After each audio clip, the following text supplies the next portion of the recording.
Welcome to tonight's show of Let's Talk About Ice. Yes, we're live from the Gold Coast. You have one. We're not in Coffs Harbour or WA. So thank you so much for tuning in. Before we get on with the show, I want to ask you, please, if you are listening to this for the first time or it's your fifth time or 1,000th time watching the show, I need you to share this. It's critical that we raise awareness about the dangers of this drug, ice, and we can only do that with your help. So click the share button on your screen right now, and I'll wait a second while you do that. And I want to thank you beforehand that you're doing that, because you're being part of the change. You're being part of raising awareness and helping us put the freeze on ice in our nation. So press share right now. Yep. I thank you in advance. Yeah, so it is critical that we get this message out, guys.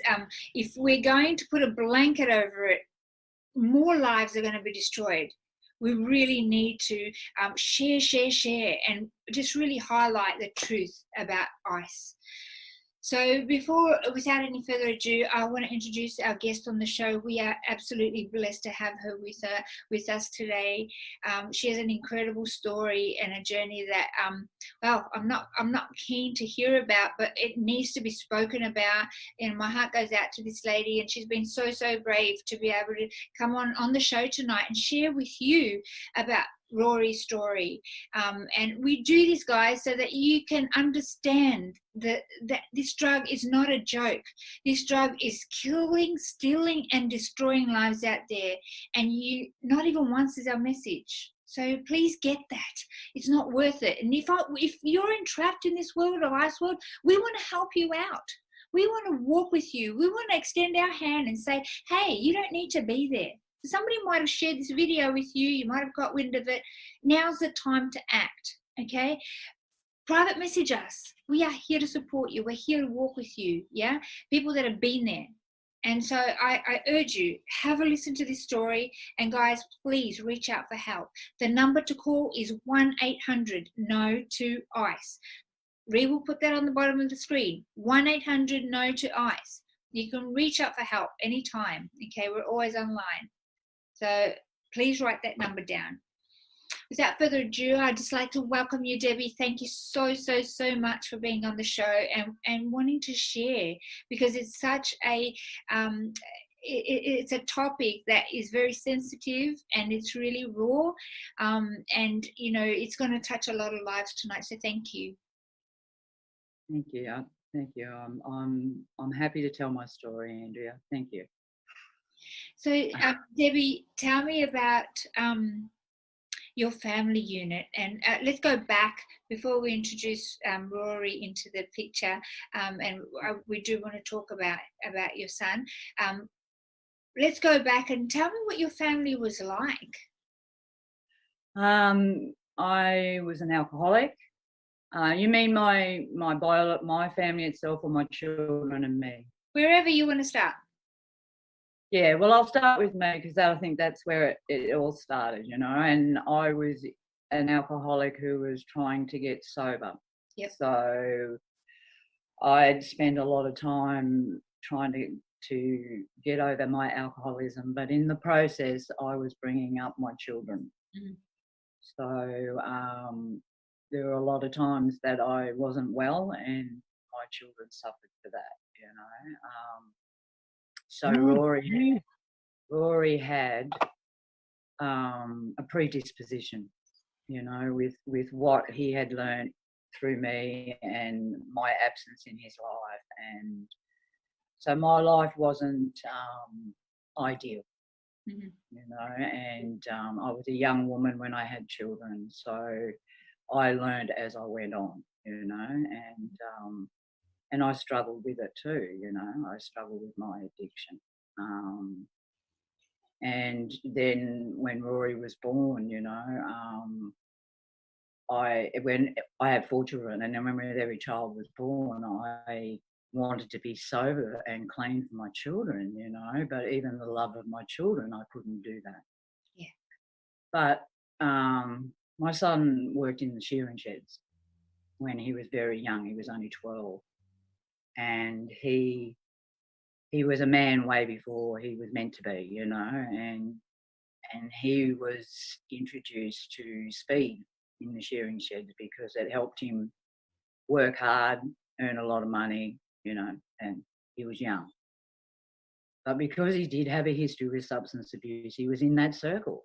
And of course, ICE came on the scene. Mm-hmm. And the moment that he started taking that, that was his downfall from that moment on, you know, and he was only in his early 20s when that began. And he battled with that for 10 years. Wow. Nearly 10 years, yeah. Let me ask you a question, Debbie. Your other siblings, were they also dabbling in drugs? My elder sister is in recovery. Yeah. 5 members of my family have all been to the same rehab. Yep. You know, like they've all dealt. ICE itself has touched my family, a niece, a nephew, you know, like my other son, my youngest son as well. Yeah. So it's been around me and my family for quite some time, you know. Yeah. So it's not just Rory's story, but it's been around me for a while. Yeah, yeah. And so how did your family unit function with all of this going on? Like, did you had other kids? You said you had 4 kids. Were they also using drugs? How did it look? How did your days look? Well, my first 2 children were actually kidnapped by their father, and I didn't see them for 10 years. So I didn't know them for a long time, but when the eldest boy came back into my life, he already had an addiction to marijuana, which then graduated to heroin. Wow. And so there was a history of abuse in my little family, you know. Yeah. Like, and my siblings and my mother, and they did what they thought was the right thing and tough love. Yeah. But in actual fact, they were put in the too hard basket, you know. It was too hard for them. They didn't know how to deal with these children in addiction. Yeah.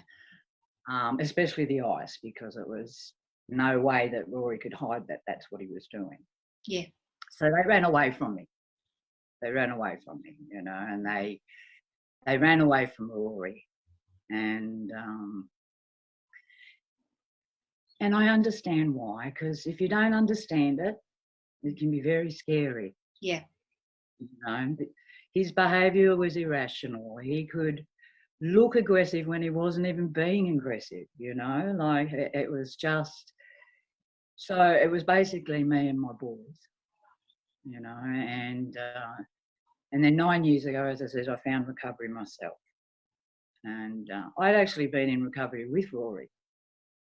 And we've been to meetings together and, you know, and so I know that's what he wanted. He wanted, but had it been any other drug, maybe he could have made it, but not this drug, not this drug. You know? Debbie, people think I'm joking when I say, you know, 2% of people, out of 100 people that become entrapped in ICE world, only 2% will come out. They think that I'm joking when I say that. People say, oh, you know, that's not some, you know, the health, you know, and the stigma, the talk out there is that, you know, people can recover. It's like it's just off a duck's back. It's actually not.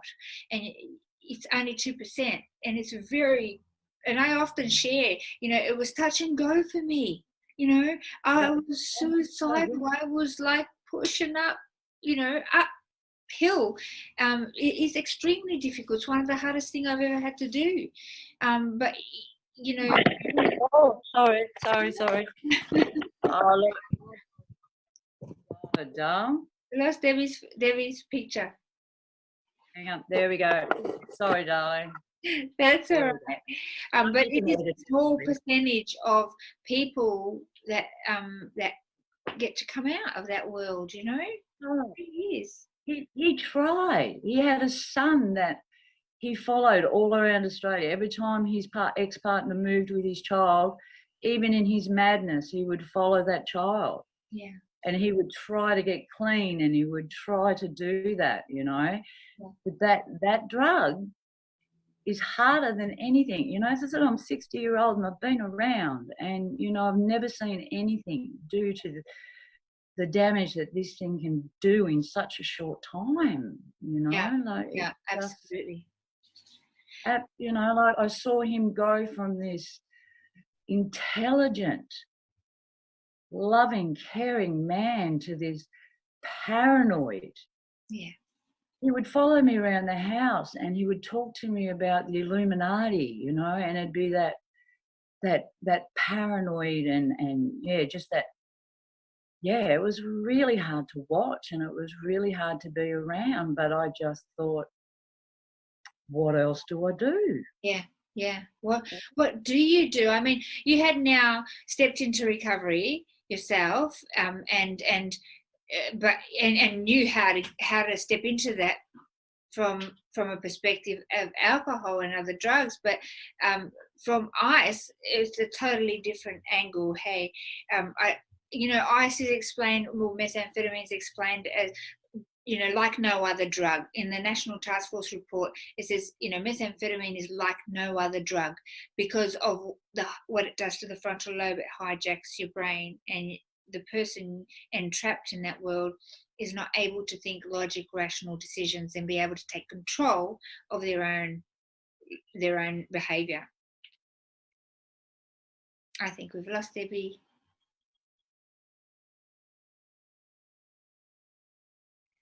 I think we've lost signal with Debbie.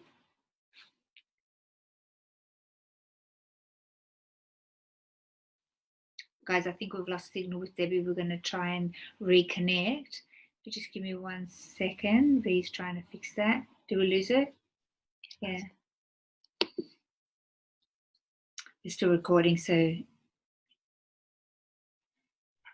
this story is a really sad outcome, but it's the realities of the, you know, of where this drug can lead you and can lead a person's life. And, you know, obviously with Debbie, she fought her own demons, and she tried to help fight her son, help him fight as well, but unfortunately he didn't make it. So we're trying to reconnect. Is that better? Yeah, sorry, that's all right. So let's go back. Let's go back to where were we? We're on the topic of the only 2 out of 100 people entrapped in ice addiction, only 2 get out. And unfortunately, the system out there is trying to say, you know, it's easy to get clean. You know, recovery is possible. Recovery is possible. It's possible, but unlikely with ice. The National Task Force report states that it's like no other drug, because of it hijacks the frontal lobe, not enabling the person to make logic, rational decisions. And you know, the dopamine doesn't come back for 12 to 18 months. You know, that chemical in the brain, if you're not feeling good, you just want to use or get out of that horrid place, you know. So it's this mad cycle, you know. I feel for Rory because you know, he could have, but I feel for him. I've been there, you know, I've been entrapped in that world myself, and I know sometimes it just seemed easier to opt. Well, it did for him. It did for him because he didn't want that for his son. His son was turning into a teenager and he didn't want to see that, and he spent his entire time using ice, not wanting to use ice. Yeah. So, you know, it wasn't a pleasant experience. It was all downhill, you know, and for some reason ice seems to attack the every deepest, darkest, horrible thought that you've ever had and brings it here, you know, like. Yeah. And I only knew snippets of what was going on through his mind. I'd hate to think what was going on in his mind that I didn't hear and I didn't see, you know. And watching him not being able to sit still and not being able to And I think the worst part of this drug too is the fact that these poor people think they are doing okay. Yeah, that's right. The delusion that they are going to be, that they're pulling it off, nobody knows they're using it, you know? Yeah, they think that when you're using, you think nobody else can see it, and that you're the only one that's really aware and alert of everything that's going on, you know? And that you're okay. Yeah. You know, that what you're doing is okay, you know, and how many times that boy would look at me and try to pretend to yawn, you know, or he'd say, yes, I'm hungry, and then he'd sit there and have little nibbles, you know, all this behaviour to try and pretend that he wasn't using, you know, and it was just, yeah, and he had that year of recovery, and I lived with him, and I was in recovery, and I watched him blossom, you know, and I watched him put on weight and connect with his children, and he had one relapse, and he didn't come back from it. You know, that was the longest time he'd ever had, but I was there, and we were having a relationship that we'd never had before, so it was lovely, and he had my support, and I helped him with children, and, you know. And then when he relapsed, it just got him again from this man that was happily at home with his family and learning a new way of life, you know, and he has one go at it, one puff or one needle, and he was gone again, you know, and he never returned from that. He never came back from that. And I watched him try so hard to come back. He had so much to come back for. Yeah. And he couldn't do it. And it's not because he didn't want to. And that's the thing that people need to understand, that these people using ice, they don't, by Rory's stage, they don't want, you know, maybe at the beginning and they're functioning and everything's, you know, they haven't lost anything yet, or they're, you know, they're still keeping it pretty hidden, and, you know, but that doesn't last for long. That's right. And then, you know, it turns them straight into madness at the moment that it's in their system. Yeah. You know? It really is, like, it tips over the edge, you know, like, you think, you know, you're using, and initially it feels great, and then it's a facade. It's like the devil in disguise, you know. It's like, come this way, and then you take it, and that's it, man, bang. You know, it really, like, destroys you, you know. And it's a great remover. It's a what? The great remover. It's the great remover. Yeah. It gives you all this stuff. It gives you confidence and think you can move mountains, and you're having these wonderful thoughts in your head, you know, like, and then after using it for a long time and becoming addicted to it and the lifestyle and everything, you know, it's like, it takes it all away. Yeah. It takes everything away. It's a facade, it's a lie, and we've got to expose that lie. We've got to expose the truth about this drug, and it's coming in disguise to steal, kill, and destroy lives. But it's really only the beginning. You know, it gives you the pretty stuff in the beginning, but bang, and then it comes in and it destroys you. Tell me about when you first found out, like, that Rory was using ice. There were other drugs before that, and how? What did you do? Like, did you have that conversation? Like, did you reach out for help? Like, not at that time, because I wasn't in recovery either. Yeah. So I was turning a blind eye and not looking for the signs because I was too busy in my own addiction. So I didn't really see it. He drank a lot, I knew that, and he wasn't very pleasant on the alcohol. But then one day he was having a shower, and the shower was off, so I've just walked into the bathroom, and he was injecting when I walked into the room, and he's just slammed the door shut.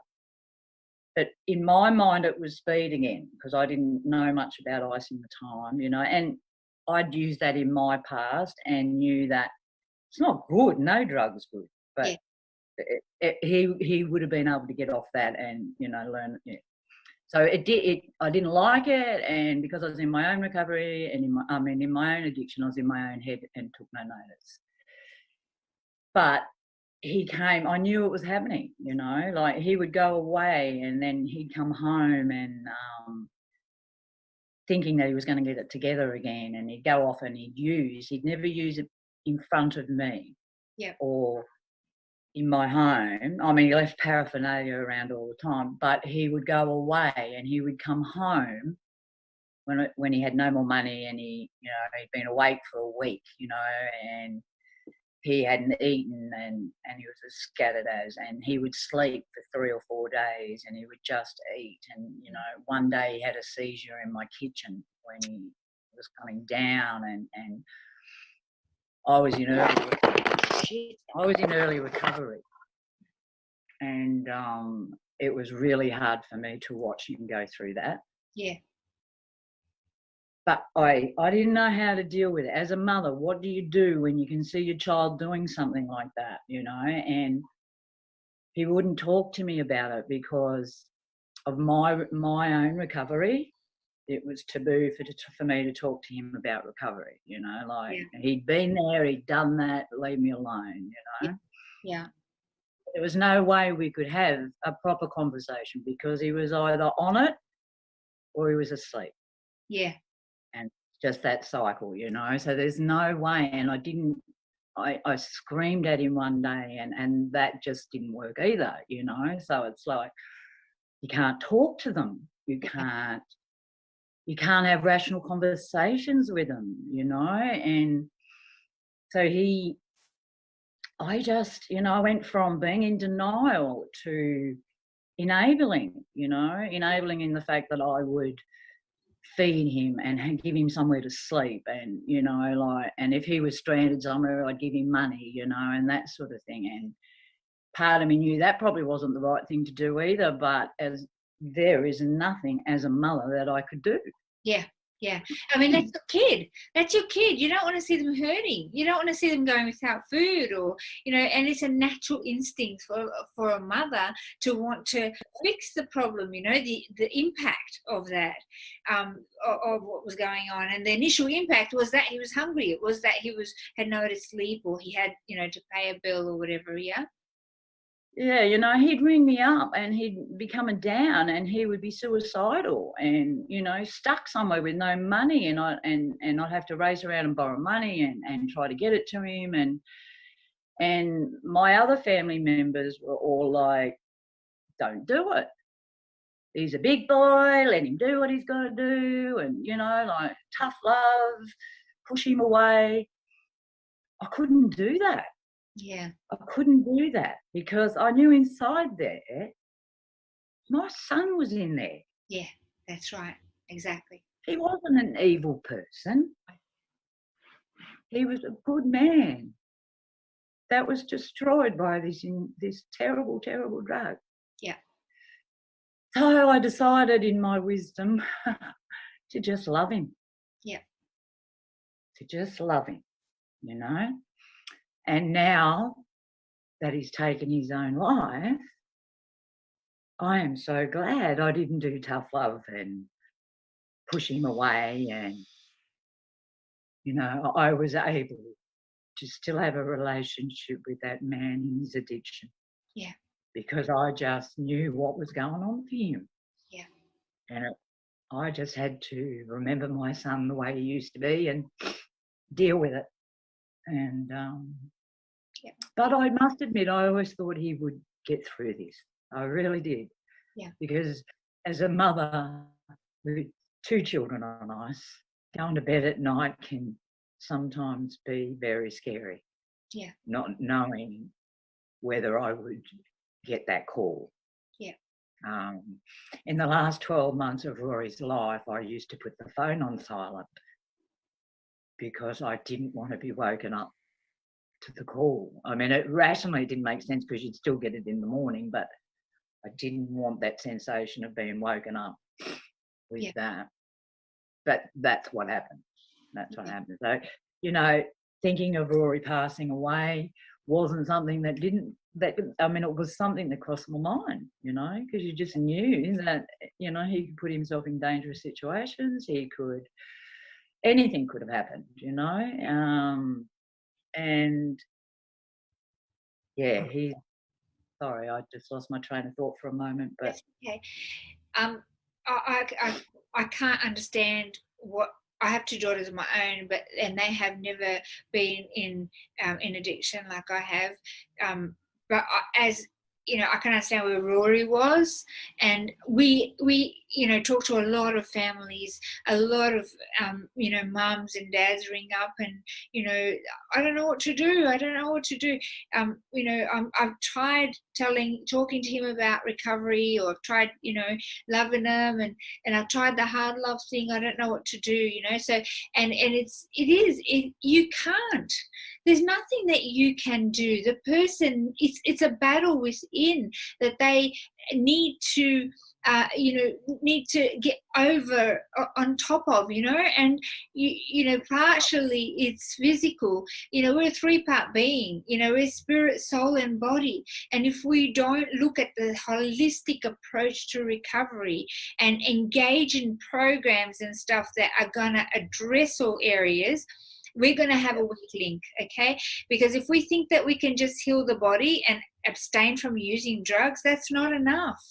It's not enough. We have to work, our soul, our mind and emotions and backlog and stuff that's happened, traumas, and we have to unpack all of that, and there is a spiritual element. We're a spiritual being in a body. We have to look at that holistically to try and even get a chance at stepping in over it and holding on to our recovery. What I have found in the 8 years that I have been doing AARC and in recovery myself, it's a small amount of people that really obtain that really get that. Otherwise, you're falling in and out of relapse until you're not, and a very small percentage make it out, and the rest end up in prison, in mental health institutes, or dead. That's the reality, because but people don't realize that, and we have to, bring this to the forefront, knowing what addiction was like, and because you came from that back, like you went through that yourself, your family members went through it, one would think once you stepped into recovery, you'd have the most knowledge to help him, but you're not his savior. He had that was the hardest part about being a mother, that I had to accept the fact that I had no control over that situation whatsoever. Nothing. And for a mother to have to accept that there's nothing you can do for your child, because your instinct is to wanting to fix it. Yeah. And I think once I accepted and as I said again, being in recovery, I was lucky I could understand that I could step back and see that it was the drug and not my child. And, it's that acceptance that you have no control whatsoever. Yep. There is no right or wrong about how to deal with these guys, because they're so unpredictable. Yeah. You've got to take care of yourself, of course, like if you've got someone in your life that's violent and you're scared of them and they're doing things like that. My Rory wasn't like that. I mean, he came close to, yelling at me and that sort of stuff, but he didn't do burglaries and he didn't go out and commit crimes, and, he scammed, but he didn't, he didn't go out and hurt people or anything like that. It was and people have to understand that too. Not everyone is like you see on TV either. Yep. That their madness can be internal. Yep. It doesn't have to be someone that's ranting and raving up the street, that these people are trapped in their homes because of the paranoia that comes with that. Thank you for saying that, because I've done a lot of media, and usually they'd come to me and go, "Oh, have you got videos of you partying while you were on drugs?" I go, "You just don't understand this drug, do you? It's not like that. It's not like that you're out there wanting to fight the world and partying and and going crazy out there. That what you see on television are these people that have been, oppressed by police, ambulance, and they're in psychosis and they're fighting for their life. Yeah. So you corner anybody, even that's not using drugs. You corner anybody fighting for their life, they will do extraordinary, crazy stuff. Yeah, scream, punch, hurt people around them when they're fighting for their lives. And this is where those people are. Sorry, darling. That's all right. I want to kind of go in a conversation with you about, did you get support for you through this? Yes. Once I was in recovery myself, yes. Yep. I would get the support from my peers in my meetings and that stuff. Yeah. On occasion, I saw a psychologist. Yeah. But with Rory himself, I just worked on myself, and that helped me come to terms with what was happening with Rory. But to actually lose him from this drug, this stuff's going to happen, and that he's mad, but you just hope that this is not going to happen. Yeah. He took his life in a way that was so brutal, and it was like the hate he had for himself by the end of his addiction was he didn't think he even deserved to be on this planet. Yeah, he was just so angry at himself for not being able to break free. Yeah. Yeah, I feel he crossed the line in his mind that he could not come back from. Yeah, yeah. So, and it is like that, I remember being in that place where contemplating taking my life, and it's, you're just like, I just can't do this. I just can't do it. I'm a failure, and I failed, and I just can't get on top of it. I don't know how to. And I'm damned if I do. But if I don't, I'm damned as well. So it's like you're entrapped in this world that you can't break free from. So, that I wish that I had time to work with Rory, because I remember and I know in recovery, that man was amazing. Yeah. Absolutely amazing. He had a voice, and he could articulate, and he could have moved mountains, what I mean? And but he may not be move mountains in his lifetime, but I tell you, he's moving mountains right now. Yeah. Definitely. The loss of my son to this dreaded disease has become something that I can fight for, I want to let people know what this does to people, and the real story, the stuff that goes on in here and in here, Yeah. And just for the parents and the families to just let them know you're not failing. It's just there is nothing you can do, and it's like you just can't whip yourself and live in guilt because of it, That's right. And the best thing you can do is to get as much understanding, and maybe to speak to to our team where you can speak to somebody who's been through that cycle of addiction in ice addiction, and can explain what's going on for their loved ones up here. Because you're right, you said something very critical before. Your son was in there. And this is what we say to the families we work with. Your loved one is in there. They're just entrapped. It's almost like they're possessed by something. They're possessed by ice. Oh, for sure.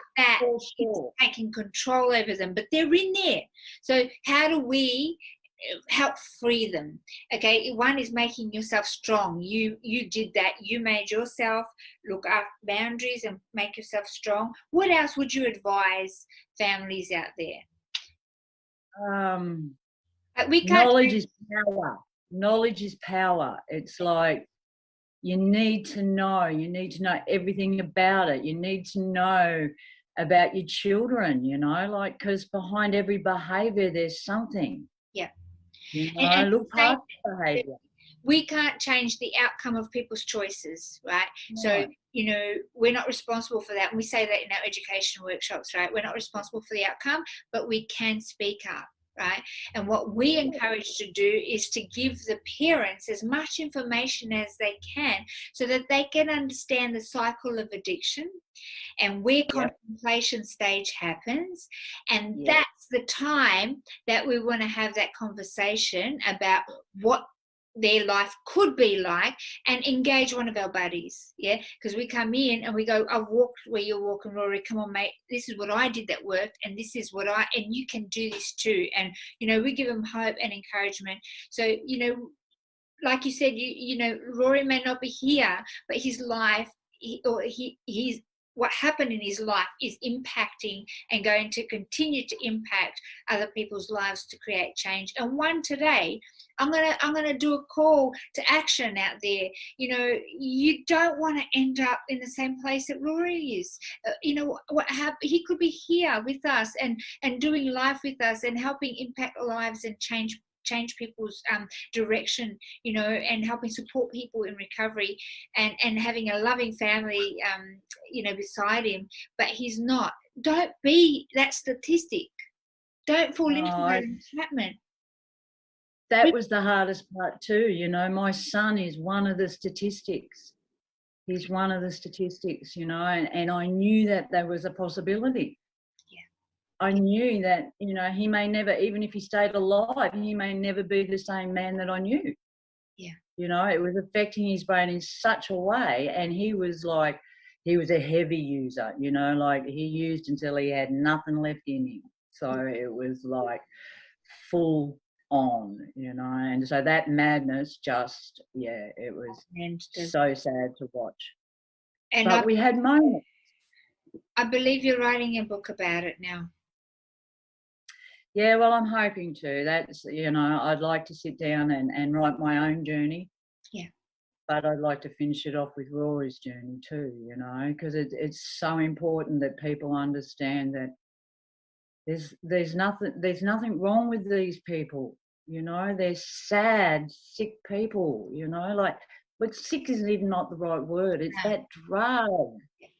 It's what they're putting. It's poison. Yeah. It's like they might as well be drinking Drano. That's right, exactly. Yeah. It's just chemicals, and it's like it's frying their brains from the moment they put it in their body. Yeah. And it's like people need to understand that the young ones, save our kids. I have got 7 grandchildren, and I have, and I don't want them. I want to break the cycle of addiction with them. Yeah. So by doing this and talking about Rory and my story, that empowers my grandchildren. Absolutely. And if that's all I can empower, I'm happy. Like Rory's children will grow up knowing that what their father did wasn't because he didn't love them. No.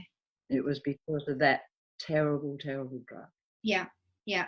And we don't want that to be, to be everyone else's story as well. We want to try and stop, like Rory's kids and my grandkids and other people's kids from ever touching this drug. Education from real people who have walked that and can express the truth about this drug. It's a lie. It's evil. It's horrific to be entrapped in that world, and the lifelong scars. And that I say that because it is a lifelong scars that you're left with if you come out. So I look forward to reading your book. I really do, with a sad heart, but I know that there's going to be so many nuggets in there for people to learn from. I'd be more than happy to say, if you wanted to put it in our shop, I'd love to help distribute it when you write it, because I think it's so important that families understand the impact of and the entrapment of that world, and that we really need to reach out for help. We really need to reach out for as much support as we can get along the way, earlier rather than later. Self-care is the most important thing when you're with this, because as I said before, if you take care of yourself, then it's okay. It makes it easier to but deal with what happens with the addictions, and to be able to strong enough to keep your boundaries up, and Yeah. But yeah, I hope that by me coming here today, that someone out there will be touched by Rory's story, and thank you for the offer of distributing the book. I never ever thought of any further than writing it. So yeah, thank you for that. As we step into our calling, the different parts of the path is laid out, and we are all about providing education, providing knowledge, because, by unveiling the truth, we can then work with whatever we have left. So, we look forward to continuing our conversation, Debbie, and in the near future, hopefully you can do some training with us and help man some of our phone lines as well, for families that are ringing for help and get understanding on how what they can do. That like you said, you can't really do anything, but knowledge is a key. Having the tools ready that can help your loved ones at the time they need the crutch or the support is critical. Yeah, absolutely. Again, thank you, Debbie, for sharing your story and Rory's journey. Is there any last minute things that you want to say? Because we got families that might have loved ones in addiction watching, and we might have people that are using and trying to break that cycle of addiction.